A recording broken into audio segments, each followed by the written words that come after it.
In today's video, we're going to be doing an updated version of the Rarest three-wheelers. This is going to be the part 2 because I've had a lot of comments saying that I should really add some more rare three-wheelers in the list. So I did a bunch of research for you guys and put together a huge list of the rarest three-wheelers that I could find. These are going to be very hard to find. Some of them are a little bit less rare. I'll be telling you guys which ones are extremely rare, so if you guys come across them, you can scoop them up, but the likelihood of finding them are very, very difficult. So I'm going to start the list off with the Tigers, guys. So Tiger three-wheelers were production in like the mid-80s to compete with the new Hondas. There was a Tiger R3, there was a Tiger Super 4, which was a quad. There was a Tiger 250, there was 3 generations of the Tiger 250. There was even a Tiger 500 two-stroke, which was insane for the time. There was a Tiger 200. There was 3 generations of the Tiger 125. And there was also a Tiger 80, which is a little 80cc three-wheeler. And that pretty much is all the Tigers that are known. They were production in Minnesota, I believe.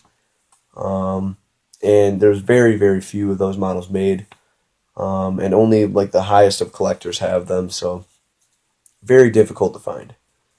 There's also a KTM three-wheeler. There's a two-stroke, but I cannot find anything about the KTMs. I'm guessing they were very similar to the Tiger 250s, but I guess KTM did make a three-wheeler back in the day.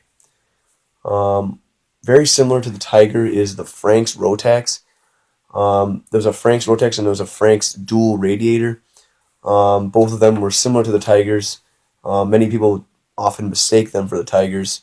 The Tiger's Rotax uses like a Rotax engine design like the Tiger.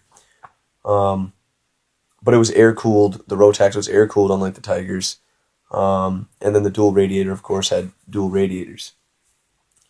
Those are the Franks and the Tigers and the KTM. There's also the Cagiva 200, guys. It was called the Tricky Dicks Cagiva 200, manufactured in Missouri, guys. 38 horsepower, meant to compete with all the 200s, two-strokes, and most of the 250 two-strokes.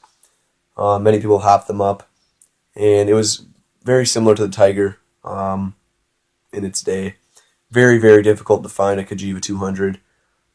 Very few made, and there really isn't much out there about them, so if you guys can ever find a Cagiva, you are very lucky and should definitely buy that. So there's also some Suzukis. There's a Suzuki ALT series. There's a 50, a 125, and a 185. These were more of like a utilities type of three-wheeler. Nothing really for racing. Mainly just for, kid use and around the farm and stuff like that. So those are the ALT 50, the ALT 125, and the ALT 185. Very, they look kind of weird because there's like a really weird heat shield around the exhaust manifold. It kind of wraps around real weird. So if you'll see a Suzuki ALT, you'll kind of remember it because it looks a little funny and looks different than the rest of the three-wheelers that you usually would see. There's also the Kawasaki KLT series. The rarest one apparently is the 250. I know there's a KLT 160 as well, but the 250 is one of the rarer ones. Also production in the mid-80s. Same with the Suzukis as well. They were also in the mid-80s.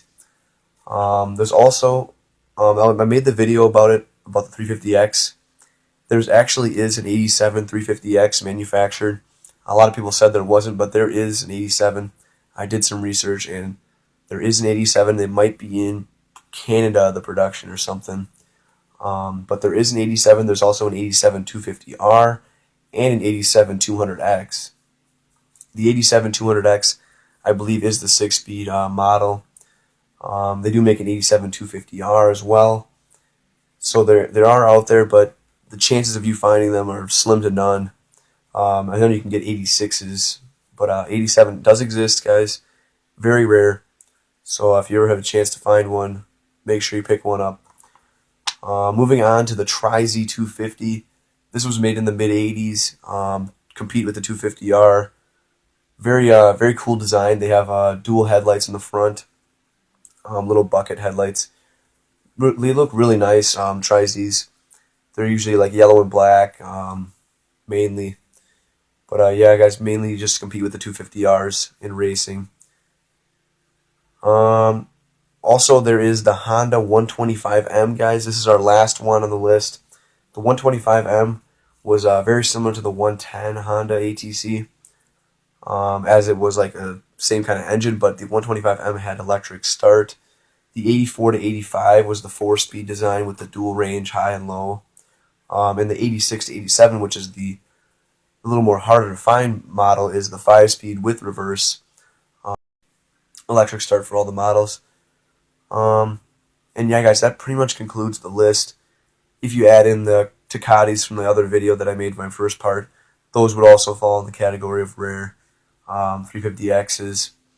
So pretty much this list is one of the most complete list of rare three-wheelers that you guys can find out today.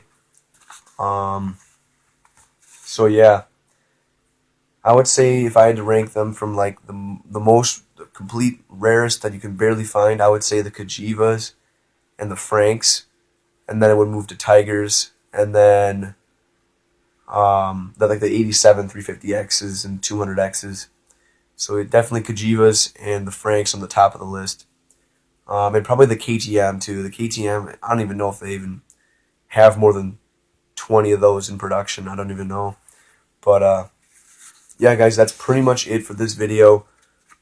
Just wanted to redo the first part because I know a lot of people were commenting that I should add all these in, and were kind of upset. So I'm hoping this complete list will help you guys, inform you guys of all the old rare three-wheelers.